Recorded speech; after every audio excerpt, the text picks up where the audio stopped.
Good evening.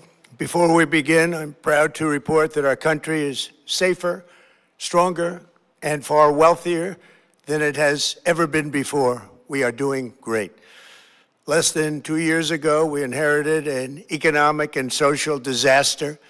After the worst inflation in 48 years, the wide open borders with millions and millions of people pouring in from all over the world, including criminals of all types, and 11,888 murderers, many of whom killed more than one person.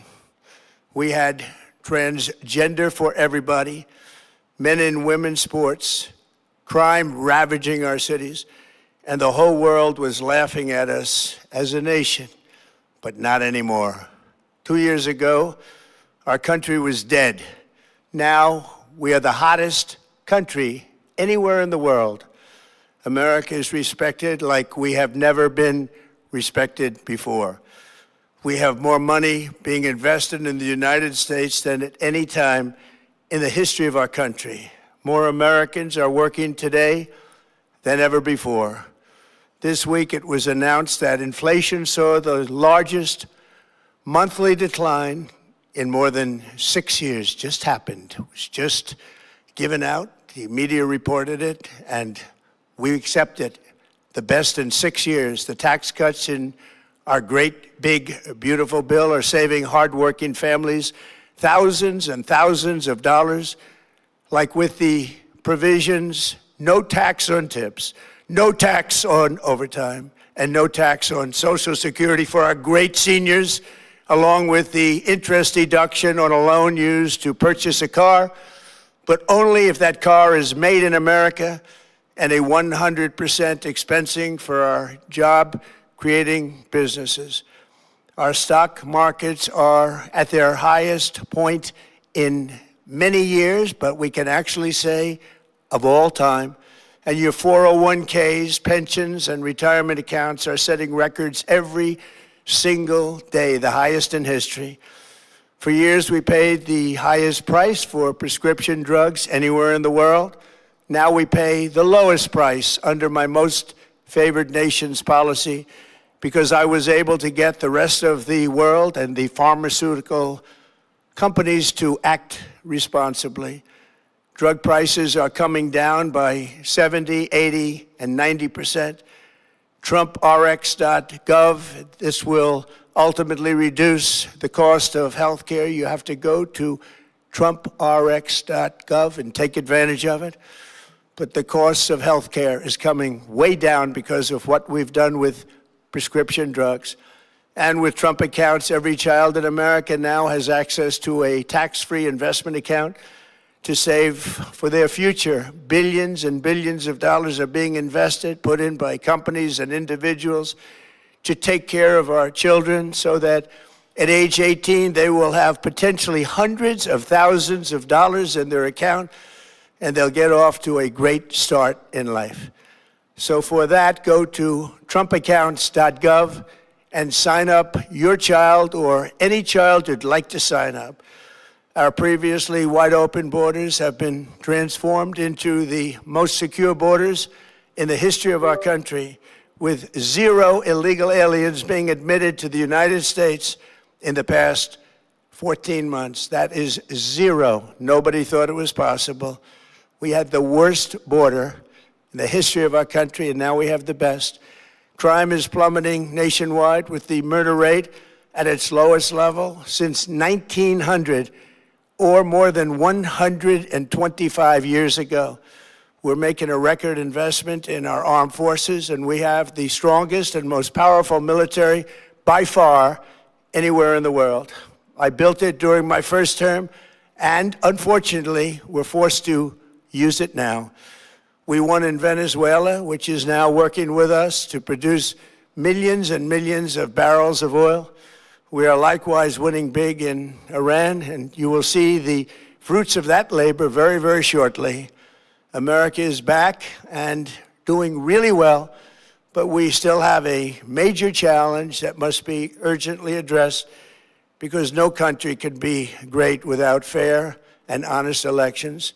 You have to trust your country, because if there can be no trust, there can be no greatness. And that's very simple. No trust, no greatness. For many years, I've called for bold, swift, and decisive action to protect the integrity of America's elections. Every American deserves to know that when they cast their vote, that vote will be counted accurately in a system, and that is to make that system secure, one where cheating and interference are not just difficult, but virtually impossible. Unfortunately, the system we have today falls catastrophically short of that standard. Tonight, I'm announcing the immediate declassification and release of critical intelligence revealing shocking vulnerabilities in our election infrastructure. This evidence shows that the election system we have dangerously exposes and really exposes like levels never thought possible to hacking, exploitation, and foreign interference. Just as disturbingly, this vital information has for many years been covered up and hidden from you, the American people, our beautiful, our great American people. But that all changes right now. The documents we will release starting tonight have been gathered by the White House Government Transparency Task Force, a great group of people, along with the staff of the President's Intelligence Advisory Board, supported by our top intelligence agency chiefs, who have all personally reviewed the findings. We are presenting this evening and fully confirmed their authenticity. You can see these documents for yourself at whitehouse.gov. That's whitehouse.gov. Go check it out. Our purpose in disclosing this information is not to weaken confidence in election, but to earn that confidence by confronting vulnerabilities and correcting them very, very quickly. And that's what we're doing. The documents cover 5 major areas of concern. First, they show that over a period of years, starting during the 2020 election cycle, the People's Republic of China carried out what is believed to be the largest compromise of election data in history, resulting in China's illicit acquisition of 220 million U.S. voter files. That information includes names, addresses, phone numbers, political party preferences, and other sensitive data that would be needed to register to vote and engage in other nefarious activities, which is exactly what was happening. This data loss presents an unprecedented election security nightmare. The intelligence even shows that China assigned a data exploitation unit specifically to this new project. Compounding the travesty, the second set of documents we are releasing reveals that members of the deep state, very, very famous group of people, in many cases, in our intelligence agency work to actively suppress and downplay information about the extent of China's sinister election meddling, covering it up from both the president and the American people like nobody thought was possible. U.S. spy agencies began learning about the compromise of voter registration files in 2020 when they discovered that tens of millions of voter data, think of that, tens of millions of voters' data in 18 states have been bought, stolen, or hacked by China. Yet those responsible for sounding the alarm instead kept the information secret and hidden. They did not disclose to me as president or to anyone else, and to the best of our knowledge, they did not inform Congress. In fact, all they kept saying is, "This is the most secure election in the history of our country." A standard, very pat line that was divvied out to say. The cover-up of this colossal security breach is even more disturbing in light of the additional information showing that China engaged in other election-related activities to undermine my first administration and our 2020 campaign. They did not want, and they just didn't want it. They fought like hell not to have it, Donald Trump, to win, and for good reason. As the documents we are releasing show, CIA reporting explicitly stated, and I quote, In mid-2018, the Chinese Communist Party's policy was to leverage all domestic and foreign elements that were opposed to the U.S. president in an effort to reduce the U.S. president's votes and make him resign or prevent his re-election. Isn't that nice? Also, in mid-2018, China was working to influence the results of the U.S. midterm elections and later the results of the 2020 presidential election itself. Separately, in mid-2019, the Chinese government's strategy against the United States was focused on undermining domestic confidence in the U.S. president. They wanted to just make you sound like your president wasn't so hot, when actually your president has done a great job, and they did everything possible to do exactly that. Going on, this document says, and this is by the CIA, the strategy included efforts to use Chinese contacts with big U.S. companies to influence U.S. business leaders to turn against the President of the United States of America. The Chinese government sought to identify U.S. journalists who had reported negatively on the U.S. president and pay them large sums of money to write more negative articles about him, as many as they could, and they didn't care what they said. The Chinese government wanted U.S. president to lose the next election, and the reason they wanted me to lose is because they knew I was wise to them, charged them billions and billions of dollars worth of tariffs, and built the strongest military anywhere in the world. We have the strongest military anywhere in the world. These are exact quotes from the CIA reporting. The name of the person doing the quote is now under review, but it gets even worse. Raw intelligence obtained by the FBI in 2020, yet buried by rogue bureaucrats, stated that China's activities even included an attempt to manufacture illegal ballots for Joe Biden.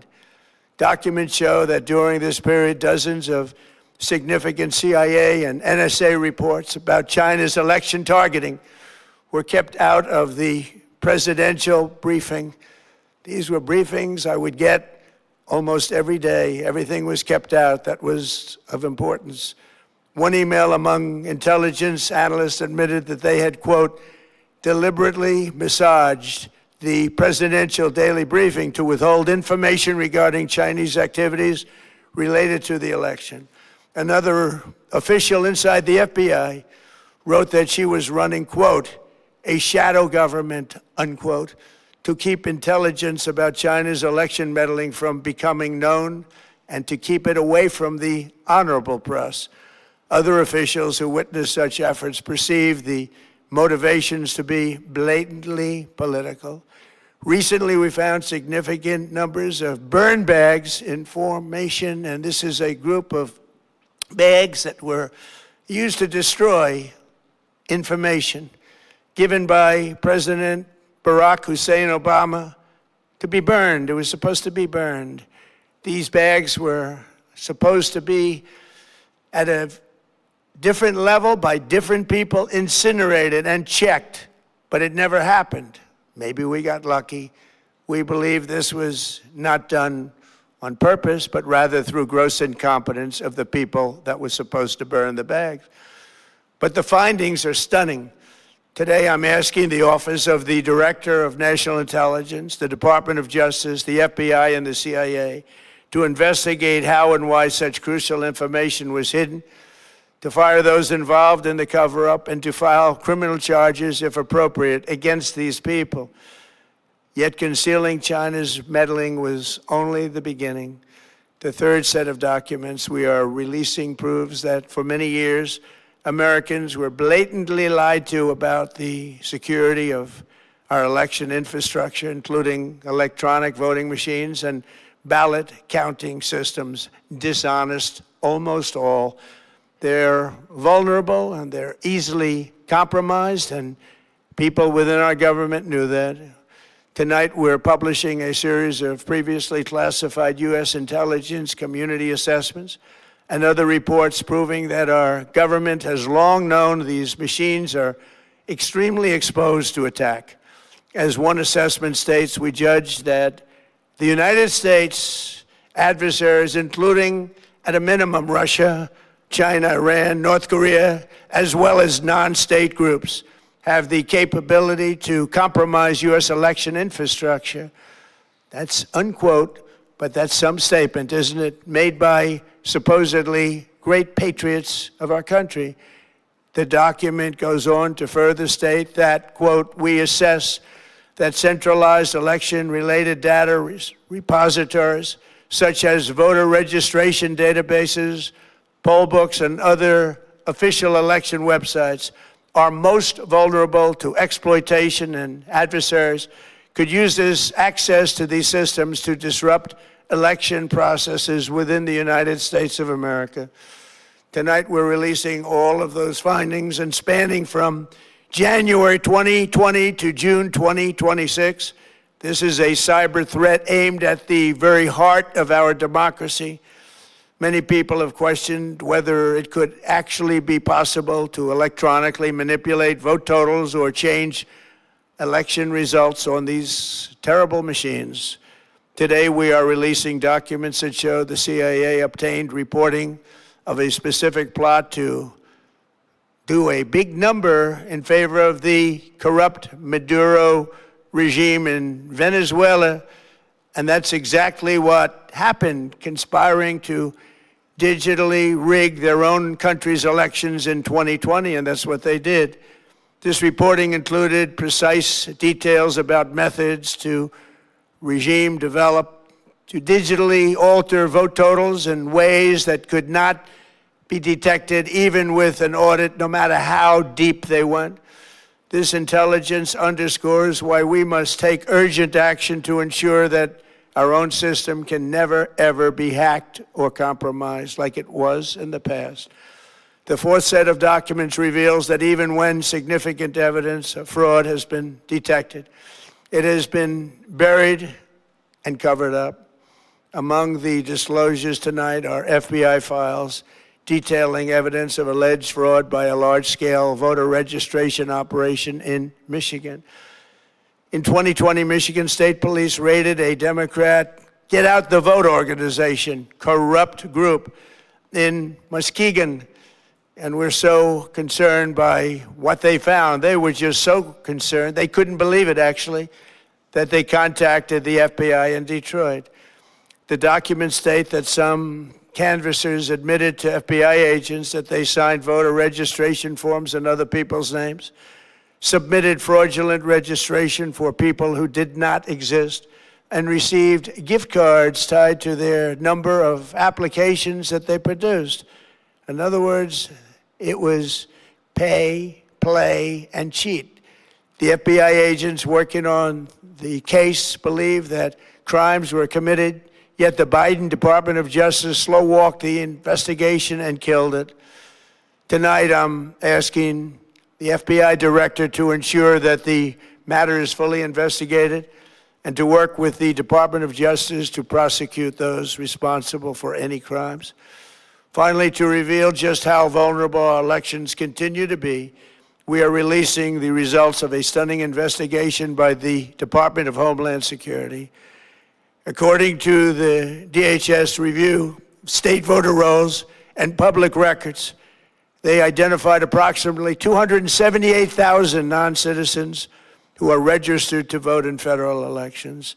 Since Democrat states refuse to share their voter files, the real number is actually much higher than that. Yet, even this limited analysis found more than 250,000 foreigners illegally registered to vote. Put together, these disclosures reveal an election system so broken and so vulnerable that no one can possibly defend it. It is not defensible. Hundreds of millions of U.S. voter files are in the hands of foreign governments. Our machines and ballot counting systems are exposed to hacking and manipulation and corruption. China and other countries have been trying to meddle in our elections. Evidence of fraud has been buried.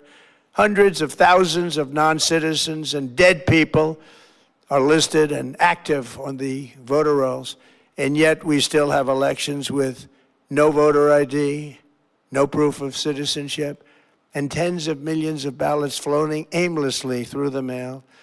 As one example of the insanity, California's recent election for mayor of LA and governor was held on June 2nd, a long time ago, but it was just completed a few days ago on July 10th. Think of that, much more than 1 month. Took a month to count the votes. I wonder what they were doing. This is worse than any third world country. There's no third world country that has elections like we have. In a rare move, NBC and ABC Fake News have both said that they would not cover this speech. They knew what it was about because of the fact that they don't like the topic, because they know how corrupt our system is and they don't want to reveal it. They and others in the media are part of a plot. They want to continue this fraud for whatever reason. They want to keep it going. They want to protect the radical left. They can't have a great country, and that's true. You can't have a great country without free and fair elections. Fraud like this should mean a revocation of their licenses. They use our public multi-billion-dollar in value airways for absolutely no money. They pay nothing. All we want is honesty in our elections and honesty in reporting. They pay nothing for multi-billion-dollar assets. Great damage has been done to our country. Our elections were left vulnerable to being rigged and stolen, and the trust of the American people was lost. This cannot be allowed to continue. Every American, whether you're a Republican, Democrat, Independent, or otherwise, should be able to agree that we deserve the most secure, honest, and fair election system anywhere in the world.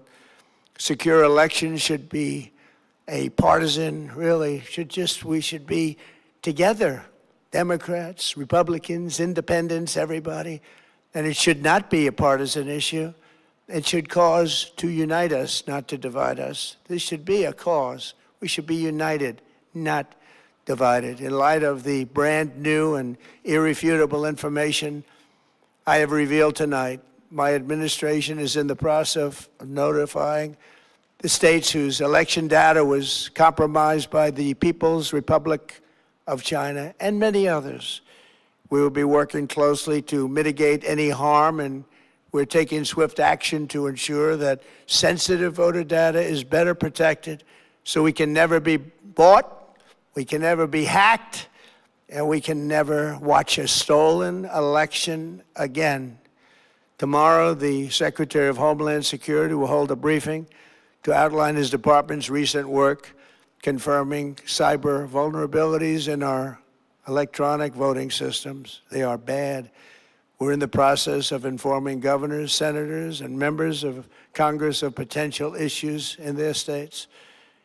If you look at voting today, it's in such bad shape in so many states, and we are committing to fix it. And we're also committing to be working with those states and local jurisdictions to help them fix and patch known technical vulnerabilities before the midterm elections. We have very important elections coming up. We want those elections to be honest.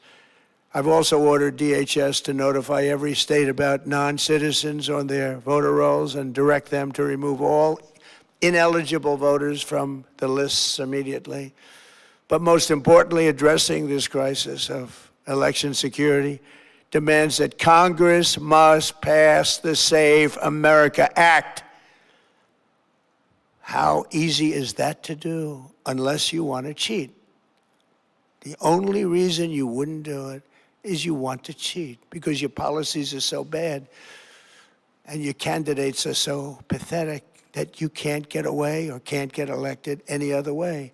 This landmark bill requires that all voters must show photo voter ID. How simple is that?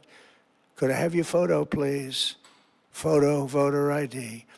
All voters must provide proof of citizenship. Are you a citizen of our country, please? And hopefully there will be no corrupt mail-in ballots, which if you watched California and so many other places, mail-in ballots are inherently corrupt. So you would have no mail-in ballots except for illness, disability, military deployment, or travel if you're going away on business or vacation. These reforms are urgently needed to stop the vulnerabilities that I've mentioned. To all Americans, I ask you to pick up your phone tomorrow, call your representatives in the House and Senate, and demand that they pass the Save America Act without delay. Together, we will restore faith and confidence in our country, and we will be bigger, better, and stronger than ever before. Thank you. God bless you. God bless our great military, and God bless America. Thank you very much.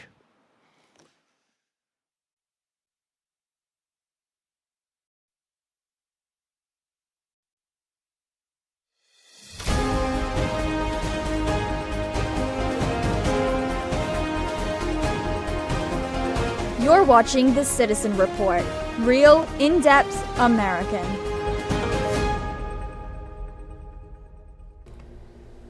Welcome to The Citizen Report. I'm Jonathan Shannon. Thank you for joining me tonight. As always, this newscast is real, in-depth American. It's always good to be back here with you, and thank you so much for joining me. This is going to be just a short addendum, if you will, of what you just saw here live on The Citizen Report. President Trump's addressing the American people tonight on basically the situation involving the election systems. Among other things, he alleges that there are many vulnerabilities in the election system in many states of the Union.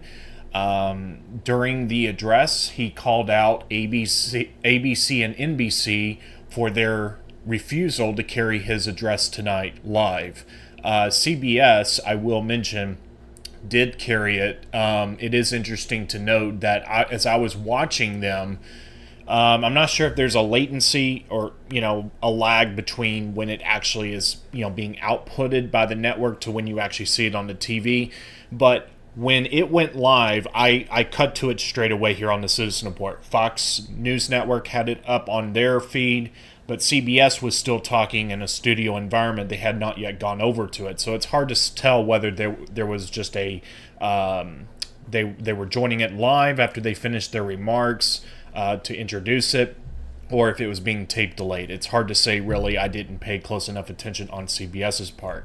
But what I want to share with you, and I did, obviously, given this is just being published right now, or he just announced it right now, I haven't had time to really go into it in depth, but what I want to do is just kind of go over that website that he mentions on the whitehouse.gov. And I'm actually, as I'm talking to you, I'm in the process of trying to put it up on my graphic system here.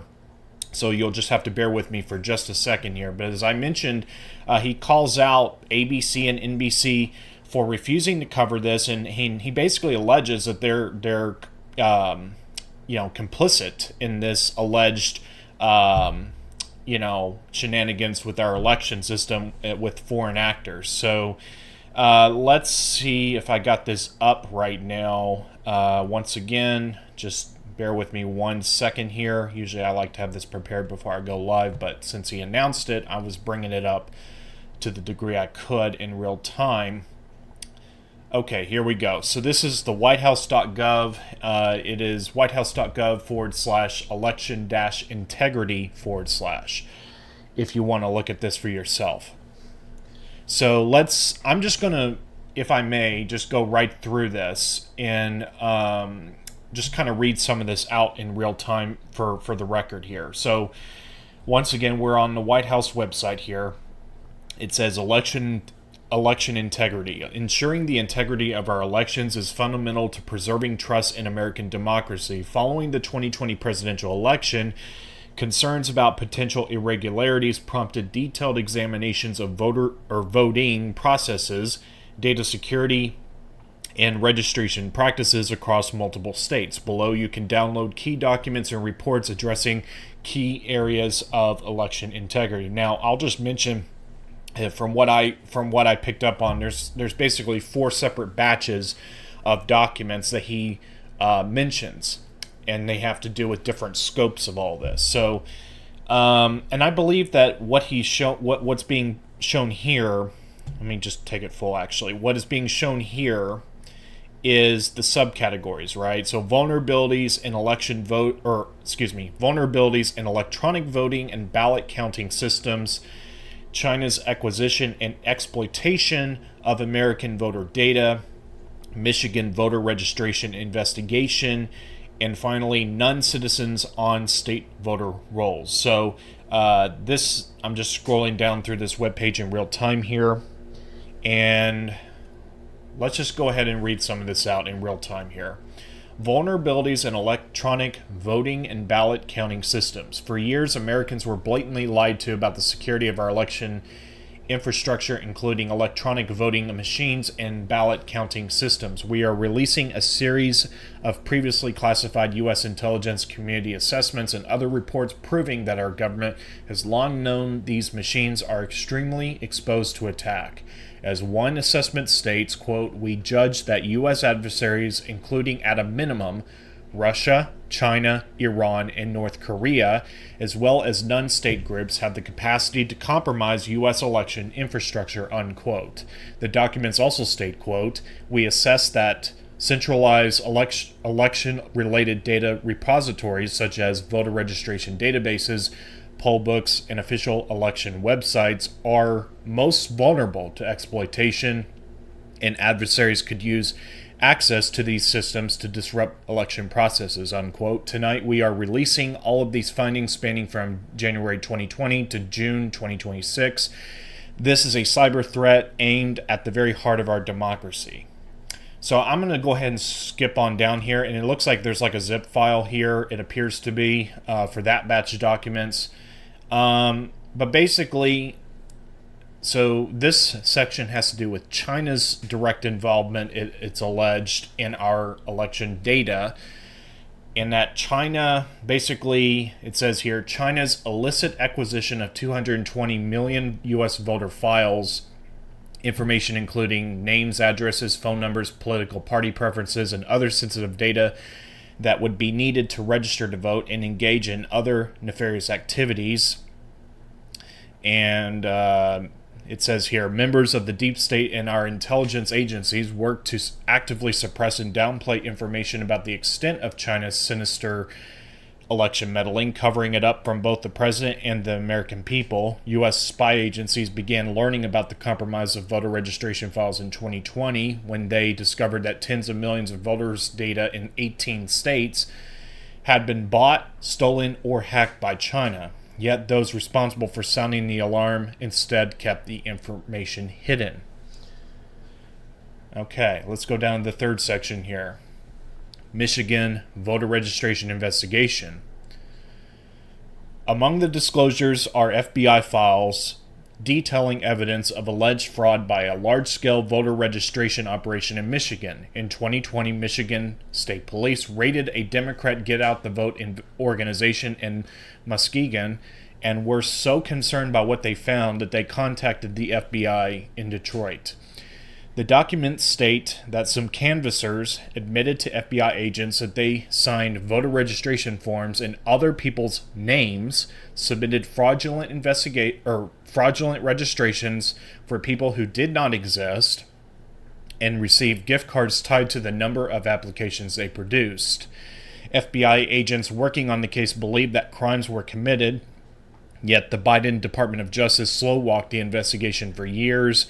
Director Patel is being directed to ensure that the matter is fully investigated and to work with the Department of Justice to prosecute those responsible for any crimes. Okay, here's the other section here now. Non-citizens on state voter rolls. According to a Department of Homeland Security review of state voter rolls and public records, they identified approximately 278,000 non-citizens who are registered to vote in federal elections. Since Democrat states refuse to share their voter files, the real number is actually much higher, yet even this limited analysis found more than 250,000 foreigners illegally registered to vote. Put together, these disclosures reveal an election system so broken and vulnerable that no one can possibly defend it. And then it kind of rehashes a little bit about the earlier claims about China. and we don't have voter ID, no proof of citizenship, tens of millions of ballots floating aimlessly through the mail. And of course, the president already spoke about a lot of this a few moments ago, as you heard live here on the Citizen Report. And so I just wanted to go ahead and show some of this before I, just completely sign off. Once again, you can go to the White House website, whitehouse.gov. Let me go right to the homepage. This is the homepage. And then right here at the very top banner, it says, ensuring the integrity of our elections is fundamental to preserving trust in American democracy. Learn more. And so you'll click that at the very top, and it brings you to the election integrity page there, and it's got all the zip files and stuff. So obviously in the coming days, there's going to be a lot to look at with that sort of thing. Too much for right now tonight, I think, but you kind of get the idea of the general synopsis here of what is being mentioned tonight. Now, I just want to mention here in closing, the president, as I mentioned earlier, as you heard also, basically called out ABC and NBC for their refusal. It was not just a passive, it wasn't like they just neglected to air the speech.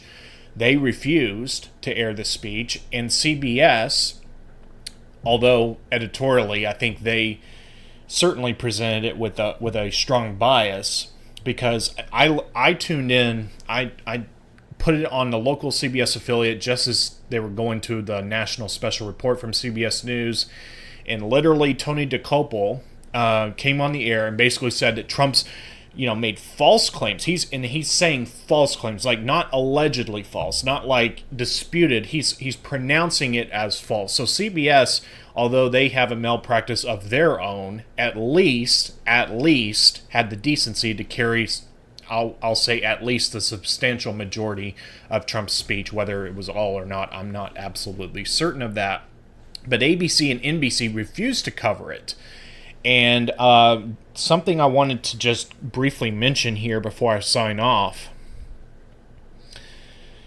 Eric Doherty on X wrote this.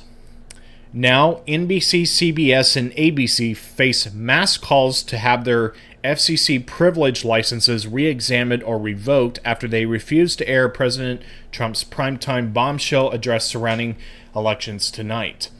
Are they colluding to filter and censor the President of the United States? Now, again, just to clarify, CBS did do a special report on their air, and they did, as I understand, cover at least, as I said, at least the substantial majority of Trump's speech. But, of course, they had a bias to it. So I'm not surprised that ABC and NBC refused to cover it, but of course, by not covering it live, they're able to parse out what he said and then filter it through their bias before they put it on their air, as you can probably imagine. My take on that is, if you are a big, network, and I'm not talking about a cable network, I'm not talking about an internet operation, like the Citizen Report or something else, but a broadcast network with licenses. So ABC, NBC, CBS, and actually Fox 2, they have these stations, not all through the country, but they have stations, particularly in the big markets, that they actually own, and that is where they have licenses to operate. And so, in my opinion, as a network, if you're a network of that sort of caliber, you should carry it. Whether you agree with the president or not. He is the president of the United States.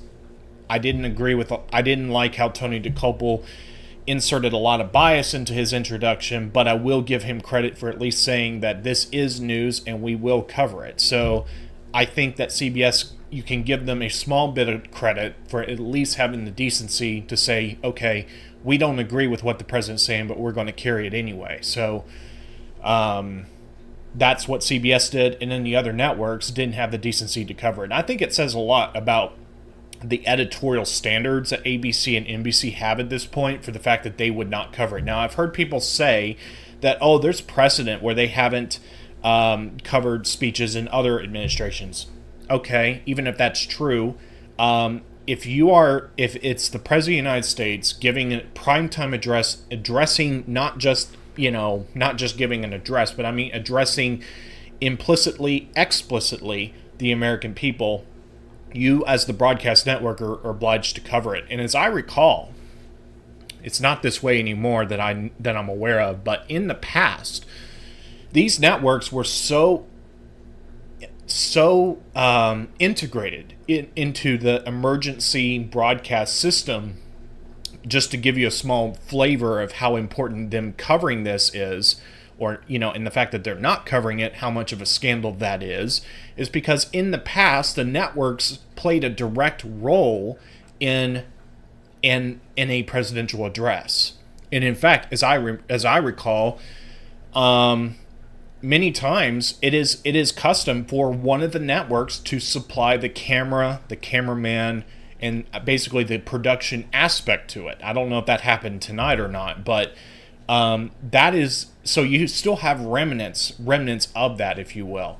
And so the fact that ABC and NBC said, we don't agree with this, we're not going to cover it, that's, you make that what you will, but that's very un-American, dare I say. I know that's a little strong for some people. They don't like, their favorite network being criticized. Well, I just did. ABC and NBC should be ashamed of themselves for not covering this speech. You can come back and say, I don't agree with this, or I agree with this. That's their editorial prerogative to do so, as long as they're honest about it. But the fact that they refuse to cover it in a timely, live manner on their broadcast network, that should be a scandal in of itself right there. Not just the election allegations that were levied, or shall I say escalated tonight, where there's these new documents to add to this case for, reform in our election system. But the fact that our broadcast networks won't even cover it except after the fact, or some of them, I should say, that should be itself a scandal. It's my understanding, by the way, that the broadcast networks, they actually don't have a license as a network to operate, strictly speaking. But as I mentioned earlier, these networks do own stations in a lot of markets like New York, Los Angeles, San Francisco, Miami, what have you. There's a lot of big what we call DMAs, designated market areas, where they do own stations. And yes, if they own stations, that could be one area for possible review and all of that. So on that note, I think I'm going to go ahead and wrap it up here. But there will of course be more to say in the days ahead about this. As I mentioned, there's 4 batches of documents that the president presented, that his White House published this evening. Let me just quickly recap the topics here.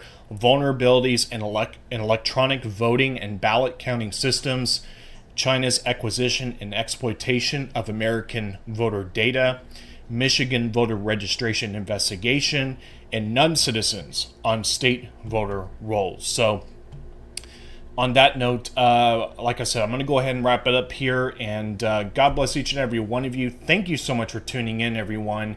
And by the grace of God, I will hope to see you right back here again next time. Enjoy the rest of your week, and I'll see you soon. Bye for now.